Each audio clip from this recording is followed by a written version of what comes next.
Hello दोस्तों।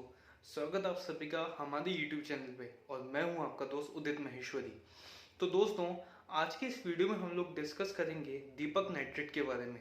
हम लोग करेंगे इस कंपनी का फंडामेंटल एनालिसिस और इस एनालिसिस में हम लोग सबसे पहले बात करेंगे इस कंपनी के इकोनॉमिक मोड के बारे में। अब दोस्तों, बेसिकली ये जो कंपनी है दीपक नाइट्रेट, ये है लार्जेस्ट प्रोड्यूसर सोडियम नाइट्रेट की साल 1972 से। और इसके अलावा ये जो कंपनी है वो क्यूमेडाइंस, ऑक्साइम्स केमिकल और जैलेडाइंस के अंदर one of the top 3 players के अंदर आती है। अब इसके अलावा इस कंपनी के पास में 100 से भी ज़्यादा प्रोडक्ट्स हैं जिसको कि ये 1100 प्लस कस्टमर्स को सप्लाई करती है अक्रॉस 6 कंटिनेंट। और इसका जो कस्टमर्स का प्रोफाइल है उसके अंदर रिलायंस, बेयर, यूनिलीवर और बीएसएफ जैसे वेल नोन कंपनीज भी आती है।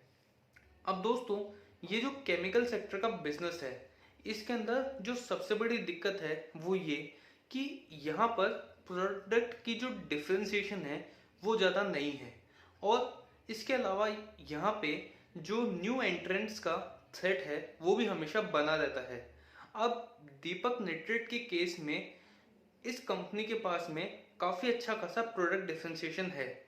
और इसके अंदर इस कंपनी के पास में सबसे पहले तो बेसिक केमिकल्स हैं, इसके अलावा स्पेशलिटी प्रोडक्ट्स भी हैं और फिर परफॉर्मेंस केमिकल्स भी हैं इनके प्रोडक्ट के पोर्टफोलियो के अंदर।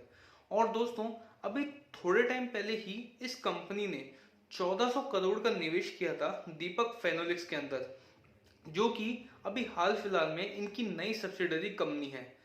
और जो दीपक फेनोलिक्स है वो फिनॉल और एसेटॉन की जो डोमेस्टिक मार्केट की नीड है उसको मैनेज करेगी। और ये दोनों प्रोडक्ट्स इंडिया के अंदर हाल फिलहाल तक इंपोर्ट हो रहे थे।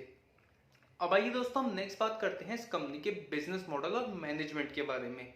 अब अगर हम लोग बिजनेस मॉडल में सबसे पहले इस कंपनी का रेवेन्यू मॉडल देखें तो जो 46.6% का रेवेन्यू है वो आता है फेनोलिक्स से।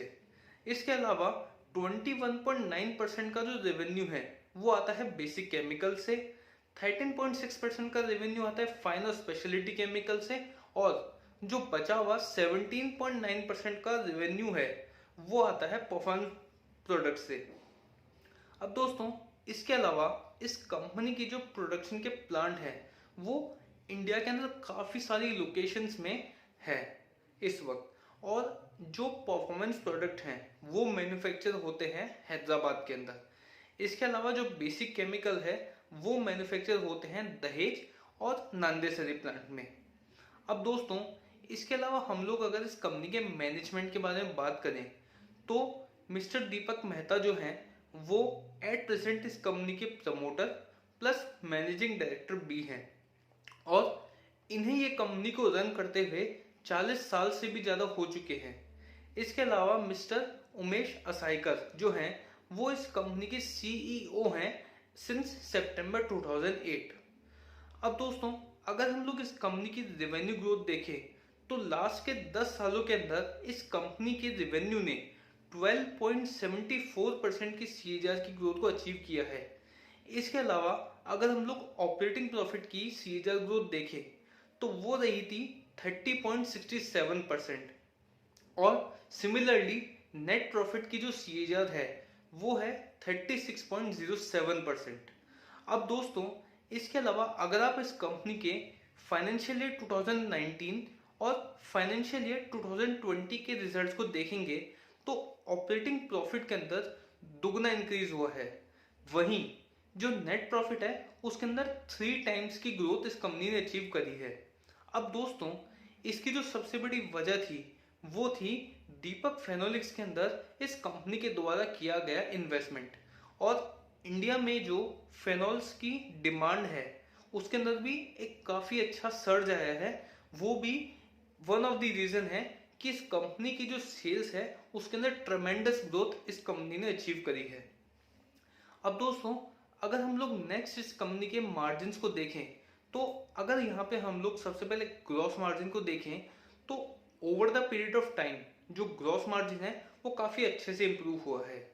और इसकी जो वजह रही है वो थी इस कंपनी का इंक्रीजिंग स्केल और इम्प्रूविंग सप्लायर बार्गेनिंग पावर। और जब से दीपक फेनोलिक्स में इस कंपनी ने ऑपरेशन कमेंस किए हैं तब से एक काफ़ी अच्छा खासा इम्प्रूवमेंट आया है इस कंपनी के ऑपरेटिंग मार्जिन, ईबीटी मार्जिन और नेट इनकम मार्जिन में। लेकिन दोस्तों, अगर आप लोग यहाँ पे इस कंपनी के Q3 और Q4 के रिजल्ट्स को देखेंगे तो एक काफ़ी अच्छा खासा डाउनफॉल आया है इस कंपनी के रिजल्ट में, जिसकी वजह रही है कोविड-19। लेकिन दोस्तों, ये जो सिचुएशन है वो एक टेम्पररी सिचुएशन है और यहाँ पे मैनेजमेंट को भी यही लगता है कि गाड़ी बहुत ही जल्द वापस ट्रैक पे आ जाएगी।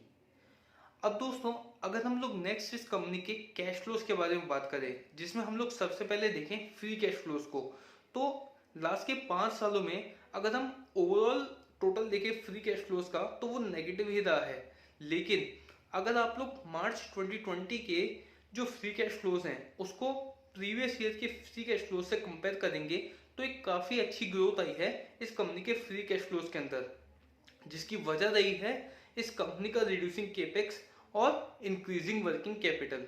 और इसका सीधा सीधा मतलब ये है कि इस कंपनी की जो फाइनेंशियल पोजीशन है वो थोड़ी वीक है, लेकिन होपफुली जैसा परफॉर्मेंस कंपनी ने अभी रिसेंट के कुछ क्वार्टर्स में किया था वैसे ही परफॉर्मेंस को अगर ये कंपनी कंटिन्यू कर लेती है तो इसकी फ्री कैश फ्लोज की जो ओवरऑल पोजीशन है वो काफ़ी अच्छे से सुधर जाएगी। अब दोस्तों, आइए हम लोग नेक्स्ट बात करते हैं इस कंपनी के वैल्यूएशंस के बारे में। अब इसमें अगर हम लोग सबसे पहले इस कंपनी के रिजल्ट्स को देखें 2018 से, तो इस कंपनी की जो परफॉर्मेंस है वो काफ़ी अच्छे से इम्प्रूव हुई है, जिसका इम्पैक्ट शेयर की प्राइस पर भी देखने को मिला है। और फ्यूचर में भी यही एक्सपेक्टेशन है कि जो बेसिक केमिकल का बिजनेस है उसके अंदर डबल डिजिट की ग्रोथ आ सकती है। लेकिन दोस्तों, अब ऐसा तभी होगा जब जो कंपनीज बेसिक केमिकल का इंपोर्ट करती है वो चाइना की बजाय इंडिया से इंपोर्ट करना अगर शुरू कर दे, तो ये जो कंपनी है एट प्रेजेंट काफ़ी अट्रैक्टिव वैल्यूएशन हमको मिल रही है। लेकिन दोस्तों, अगर इनकेस मान लीजिए ऐसा नहीं हो पाता है तो यहाँ पे हम लोग ये कह सकते हैं कि ये जो शेयर है वो काफ़ी प्रीमियम वैल्यूएशंस के ऊपर अभी ट्रेड कर रहा है। अब दोस्तों, आइए हम लोग बात करते हैं इस कंपनी के फ्यूचर प्रोस्पेक्ट्स के बारे में, जिसमें हम लोग अगर सबसे पहले फिनॉल का जो प्रोडक्शन है वो देखें तो उसके अंदर ये जो कंपनी है अभी अपनी कैपेसिटी को डिमांड के अकॉर्डिंग इंक्रीज करेगी और इस प्रोडक्ट की जो डिमांड है वो बढ़ रही है, तो इस कंपनी की जो प्रोडक्शन कैपेसिटी है वो भी आने वाले टाइम में इंक्रीज होने वाली है। और लास्ट ईयर अगर आप लोग देखेंगे तो दीपक फेनोलिक्स जो है उसने ओवरऑल जो फिनॉल्स की डिमांड थी उसका 60% सप्लाई दीपक फेनोलिक्स ने किया था।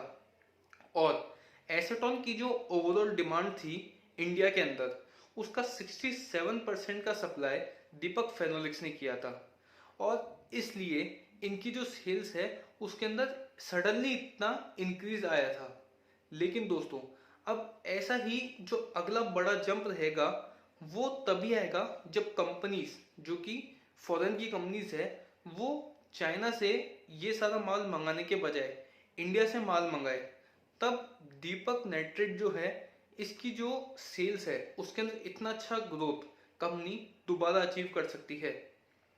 और दोस्तों, इसके अलावा जो इनका दहेज ग्रीनफील्ड का प्रोजेक्ट है उसमें इन्होंने best in class energy efficiency technology को यूज़ किया है, जिससे इनकी जो ऑपरेशनल एफिशिएंसी है वो काफ़ी अच्छे से इम्प्रूव हो सकती है नियर फ्यूचर में। तो दोस्तों, ये था हमारा एनालिसिस दीपक नाइट्रेट पे। उम्मीद करते हैं कि ये वीडियो आपको अच्छा लगा होगा, तो प्लीज़ इस वीडियो को लाइक करना, शेयर करना और चैनल को सब्सक्राइब करना ना भूलें। तब तक के लिए धन्यवाद।